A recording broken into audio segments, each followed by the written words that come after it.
Hayley, we've been talking a lot about the horse carriage debate here in the city, and it's kind of taken a new twist with these claims from the drivers union that potentially some stray voltage may have caused Samson the horse a few weeks back to bolt, leading to the tragic death of an 18-year-old tourist from India. Yeah, and there's footage of the crash right there. Really horrible, really tragic accident. And there's a lot of pointing fingers right now. So the Transport Workers Union claims that stray voltage from underground electrical cables were actually discovered in Central Park around the Cherry Hill Fountain, which is where this accident happened. So that's what they are claiming.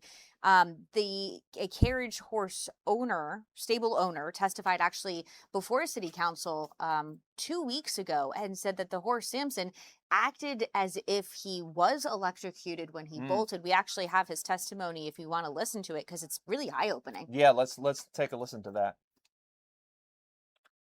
Horse at the fountain that ran away, he ran away so viciously, nobody has ever experienced that. And at Cherry Hill, there is a massive infrastructure of underground wiring that is an important part of the power grid for the whole of Central Park and for the surrounding areas. This area is now wet and muddy and sandy throughout.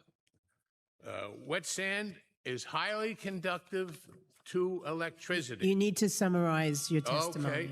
And a horse standing there with four shoes could easily be hit with stray voltage in the sand. This could be the very probable cause of what happened to that horse. Yeah, so you heard that. That was Cornelius Byrne. He asked then the day after this testimony, he asked Con Edison to check to see if there was any stray voltage there. And the union says that a Con Ed employee did respond via text July 21st, so a few days later, saying, quote, "We found the problem and cut the power." So the union rep tells us that power has been cut at the Cherry Hill Fountain, including the fountain, nearby lamps and lights leading to the tavern on the green. And I think we actually have some photos of, if we look at some of the video that I had earlier this morning, we have there we go. Yeah. You can tell that the Parks Department, Those cones. the cones, yeah, there we go. The Parks Department and Con Ed have been doing some work. And those are Con Ed trucks. Yes. Yeah. And then in just a second, you see though, it's there, right there, those signs read, "Warning, do not enter, possible electrical condition."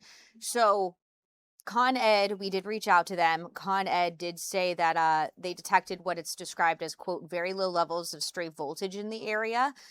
They said that was July 16th and the 23rd.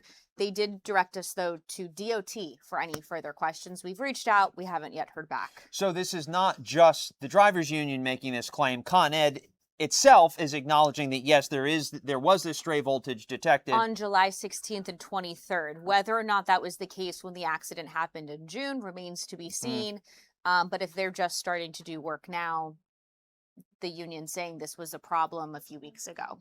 And we should also note, so what once was Ryder's Law is now Romansh's Law, Yes. named after the 18-year-old from India who was tragically killed in that accident.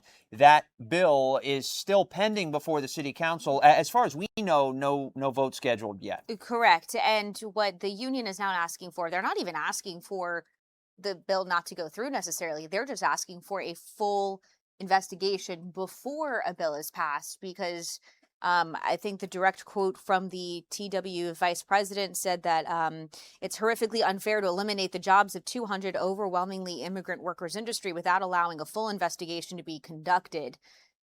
So he was saying he doesn't want these carriage drivers to be punished for something that was out of their control. This is what the union is saying. And it's hard to know, I mean, how anyone can ever prove that this, I mean, even if there is some way to prove there was stray voltage on that day, is that what caused this to happen? I mean, it's going to be almost impossible to prove that, Yes. I would think. Yes. Yeah. I mean, there's a lot of pointing fingers. Yeah.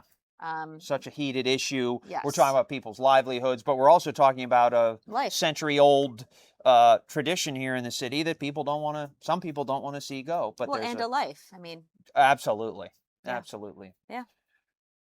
Hayley, thank you for covering it for us this morning. We really appreciate it.